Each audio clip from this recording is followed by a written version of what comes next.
I had a great time in Cape Town, and then the holiday was over. Right? The price is down again. Truck shortage continues. And now that we are increasing the output from the mine, the wash plant is beginning to hurt us. And this is about, so I joined on 1st of February, and this is around May, I think May end. So when that happens, what do I do? Right. So again, I did nothing. I just identified the problem and brought in the people that. So the next X factor, I think many of you know him, is Henning. He has done tremendous work in TOC for mining. Right. So he talks about consistent flow and how to measure consistent flow. And he has some ratio where, he says that companies that are average miners are at 60%. The target, good miners are at 75% or more. I'll show you what that ratio is. Then he had this concept of 7-day blended batch. I'm going to explain that. And balanced mining is a big deal in the industry, right? What that means is that you don't want to remove too much overburden and not do the run of the mine to actually draw coal out of the mine. And the first question he asks me is, do you have flow? And the answer was, no, we don't have flow. And his metric for flow was daily long, right? So I'll go into some details here. It's like, take your average flow, take your best days, exclude the outliers, take your 1 or 2 outliers, take them out, but look at your best days and look at your average and what is the ratio of those. And if that ratio is below 60%, you have a lot of places to go. If you are way below 60%, then you really don't, you have some other problems. You have some basic dysfunction in the management team. But at about 60%, you are a marginal mine. If you are at 75%, you are a mine with a margin. And I'll always remember that phrase. Marginal mine, always struggling. Mine with a margin, always thriving. The data was not good. We began the implementation of his concept in middle of July. So this was our average before, and this is our average after. I found this to be something that I wish I had known earlier, because this metric can be applied to any industry. The second thing, which was a revelation to me, was previously we were mining coal. We were washing each seam of coal separately because all of them come with different qualities. And his point is that when you are washing one seam at a time, small quantity, you are running the wash plant for 1 day, 2 days, 3 days maximum. 3 days is maximum. And the wash plant needs a lot of adjustment. Imagine you have to get in the shower, and you get in the shower, you adjust the knobs, and you keep adjusting the knobs frequently. The shower never stabilizes. And the next person takes a shower, he does a different setting. So the shower is wasting a lot of water and not giving you the right waters. It's the same thing in the wash plant. You have to adjust the density cuts. You have to adjust a few other things to make the wash plant produce stable yield. And between the time you set up the plant and you get the results, it can take about 6 hours. So any batch that you run for only 12 hours, half of it is wasted anyway. So the first thing is, have enough material in front of the wash plant so that you can feed it consistently for 7 days. So run a batch that's about 7 days long. And yeah, you can do all the economic quantity analysis and all this stuff, but 7 days is a pretty good thumb rule. The second insight he had was this batch should be blended. Why? Because if I have to mine one seam and run it for 7 days in the wash plant, I'm going to be not satisfying the customer. I'm going to have a lot of inventory at the end of the wash plant, because I have to blend these different seams anyway to supply coal to my customer.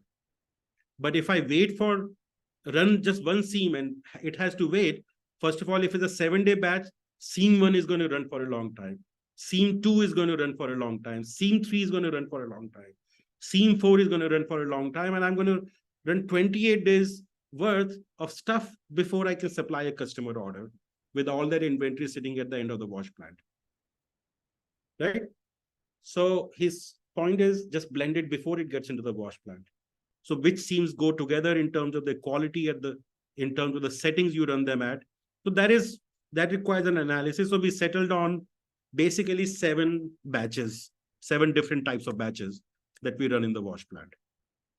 So this was one insight. Now, the beautiful thing is it helps not only the wash plant, but it also helps the mine. Now the mine doesn't have to scurry around every time there is a small shortfall in the output from the wash plant. The yield is varies, and you find you're 5,000 kilotons short in a 50,000 kiloton order. So you go back, change the mine allocation of your trucks in the mine and excavators, and you encourage a lot of multitasking and wastage that way. So this blended batch helps the wash plant and helps the mine tremendously. The second thing was the balance mining. So in the traditional industry, the traditional wisdom is, this is what the process of mining is. Right? At some level is very simple. You do drilling and blasting, you remove the overburden, you do drilling, blasting, you mine ROM. And the traditional wisdom in the industry is you should need to have 90 days of overburden removed. Right? And in February, we were struggling to find the right places to mine for the right customer orders with 60 days of overburden removed. Now we are humming with only 45 days of overburden removed. Because what is overburden? Overburden removed is nothing but work in process inventory. And when you don't have the rational batching policies, and so you require too much inventory. But when there is flow, in terms of the blended batch brings that inventory down a lot. Guys, the blended batch removes the need for having excessive overburden. Right? So, and you get flow, right? And other advantages of flow are, of course, fewer trucks. I talked about the lowest diesel cost, higher extraction. So when there is flow in the mine, you actually, you can take time to extract a little bit more before moving on. Your quality is better because you're not firefighting and making compromises, and of course, it's easier to manage. Right? So this is the solution that Henning helped us put in place, and the results I shared with you. We went from this to this, and now we are operating at about 75%. So the flow is there. Actually, we are going to be better than 75%, I think. But the flow is there and the production is higher. And we are approaching close to 3.8 million tons of production this month in ROM. And the worry I had was, do we have enough overburden remove? We went and did the checking, and there is enough overburden remove. No issues from an overburden perspective. After this solution, we knew that other problems were there, which I will talk about. It was time for Kilimanjaro. Right? So as you know, this is the highest mountain in Africa. And it was 7 days of hiking, trekking up to the mountain, gave me a lot of time to reflect in terms of how I will solve the problems that were coming up, that were there.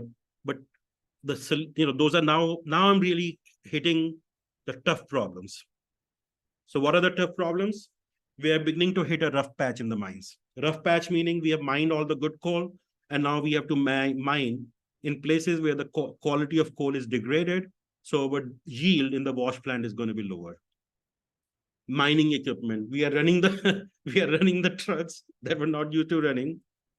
The company that Vale, they had sold the mine to us. They were in an exit mode. They had stopped investing in maintenance. These new trucks, they were new at one time, they are supposed to go through their periodic maintenance every 3 years. That had not been done. Excavators, dozers, graders. So all the equipment is breaking down. Right? And the wash plant is stopping frequently. And this is really tough. This is like, now getting out of this is the real fun part. Wash plant, these are the statistics. So we have 720 hours in a month, out of which the plant is up for only 420 hours. And if we don't improve that, no matter how much we mine, it doesn't matter. And we cannot add another wash plant easily. First of all, it takes 3 to 4 years. And it's billions of dollars in investment. We have to figure out a way of solving this wash plant uptime problem. And the challenge, this is a continuous flow operation, which means when one pump breaks, so in a series, you will have 100 pieces of equipment. If any one of them breaks, the plant shuts. There is no buffer inside the plant, right? It's not like you can pile up inventory. Coal comes in and keeps flowing, whether it's on conveyors or through the pipes or whatever, it keeps flowing to the end. And anywhere to give you an idea, if the rejects conveyor at the end of the plant stops, the entire plant stops.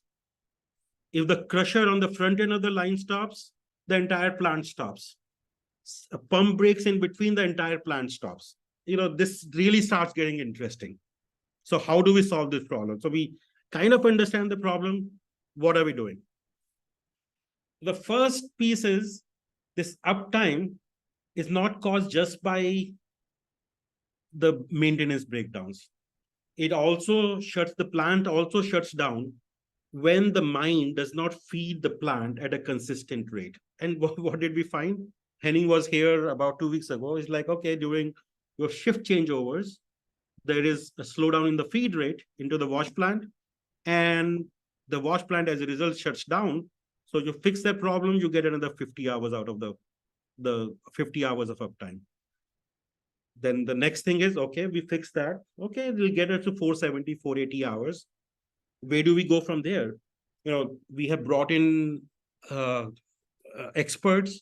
They come in and they tell us, pumps are your big, again, the same Pareto analysis trap. You fix the pumps, then you fix the screens, and then you fix the conveyors, and then your wash plant will be it's the same perfect world fallacy. I need to have every piece of equipment working perfectly for the wash plant to be up. Okay, we can try to get there, but if I fix the pumps and the exciters break down, the wash plant is still down. So the simple strategy is that when we look at the wash plant, it's actually not 2 plants, it's 8 modules. Okay, this is the flow. There is the dry circuit, the crusher, the primary crusher, the secondary crusher, the wet circuit, then the product conveyor and the reject conveyor coming out. What you have to do is, instead of trying to react to every module breaking down, the decision we made was we will do deep maintenance, agile maintenance. Agile means we'll be ready to fix a module when we want it. So all the full kits will be ready, but we're going to focus on deep fixing only one module at a time. Right? We're not going to take shuts at the plant level per se. We're going to fix one module at a time. So we're going to fix all the pumps, all the exciters, all the other things that go in the one module. Get it fixed. Hopefully its uptime will be good. Then when the next module breaks, whichever that module is, we will have the full kit ready. We'll fix that. And the expectation is, as we go through this cycle 2 or 3 times, we should get the plant to the maximum reliability that is possible. Is it 600 hours? It is 650 hours? I do not know. I know what the industry standards are. In India, the wash plants have an uptime of about 500 hours a month. In Australia, they have uptime of about 650 hours a month, but their washing process is very different. In Africa, the best ones are about 570. I am hoping we will get to about 600 or so, but let's see. So this is the wash time uptime improvement strategy. And again, the insight is simple. Deep maintenance, agile maintenance. Agile maintenance means, all that means is full kits are ready, all the parts are there, everything is available. So the moment a module breaks down, the person on the front line decides, hey, should I just do a quick fix or take the module down for deep maintenance? Make that decision, go full speed on one module, let the other modules keep running, and you go through this cycle. I want to emphasize, mine is nothing but a set of assets that need to be up and running so that you can do your production. So there's a production flow, There's a maintenance flow, then there's a procurement, engineering, approvals flow. An excavator goes down, the entire flow all the way to the wash plant stops. A truck breaks down, excavator is up, same thing happens. Right? So the concept we are implementing is the excavator factory concept. First of all, increase the uptime even with the current status of the machines. Second is give priorities to maintenance, to proper priorities in a synchronized way, so that when they do the maintenance, actually the uptime of the factory goes up. Third thing is the maintenance people also get focused. Maintenance, engineering, procurement, all those people also get focused. Right. So again, this is work in progress. Let's see how it goes, and I will let you know how it goes. This is a summary of the different solutions. Some of them we have implemented, some of them we are in the process of implementing. The mining is a simple business, but not simple. It's not just scale. Is the mine that we have is a very complicated mine. We are mining from multiple sections. We have different kinds of seams coming from all those sections that need to come together. There is the wash plant. There is complexity inside the wash plant. Trains are a little bit simpler, even though there is some challenges there. And this is kind of the quote I'm reminded of, that there is two sides of complexity. There is one side of complexity which is simplistic. The other side of complexity is profoundly simple. Right? What do I mean by that?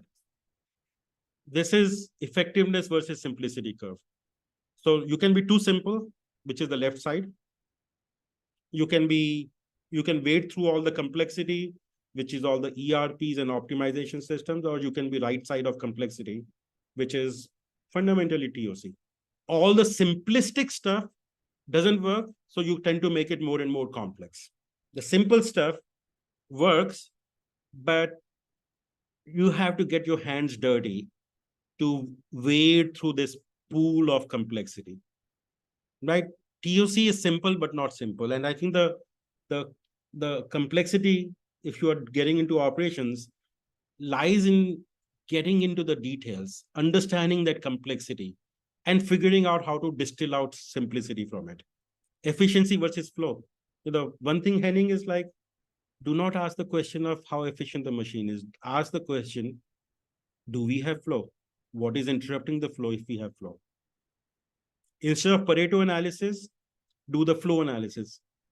Do we have flow? What is interrupting the flow? Instead of root cause, focus on the constraint.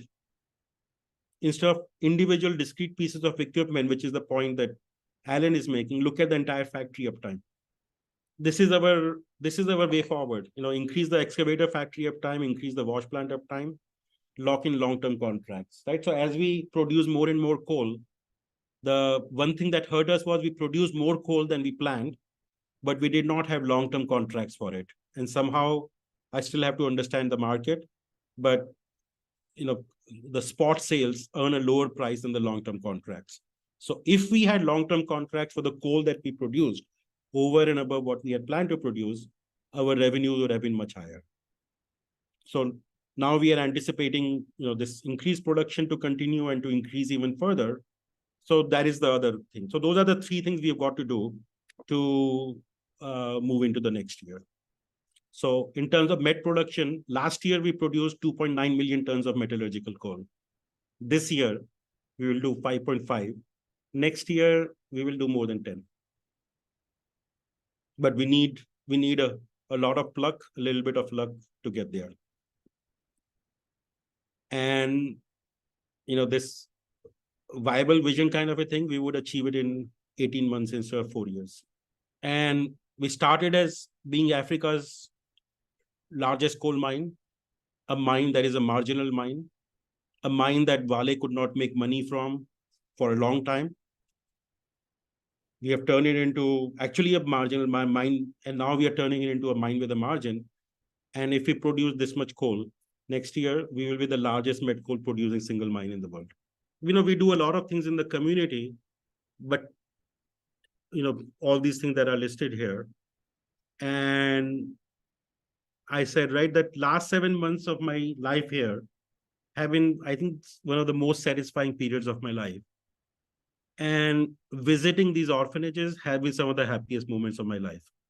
What we are also doing is these orphanages, the children, they come from backgrounds where they don't have role models. There's a lot of things going on. They face a lot of obstacles.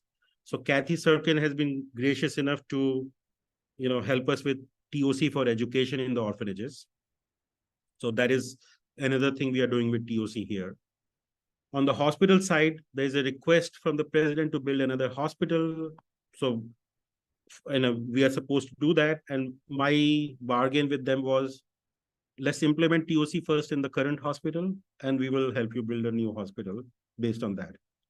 So I had Alka Vadhva. I don't know if she's in the audience or not. Is Alka there in the audience? Yes. Okay. Yeah. So a shout out to Alka also. She came here for a month. She took the working with the hospital team in Portuguese speaking country. In 1 month, she cut down the waiting time for a patient who comes in for 5 hours to 1 hour, double the number of patients in all the 3 different flows, and the time to book an appointment came down from 5 days to 1 day. And you cannot imagine, it's not just about throughput, is that these people have to travel sometimes 70, 80 kilometers in a country that does not have basic transportation.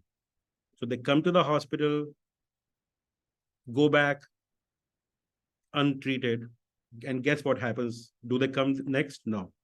So what Alka has done here and what the hospital is, taking forward, in fact, they want to replicate this in all the hospitals in the country, is the implementation of TOC that we have done here in the healthcare system. So thank you, Alka.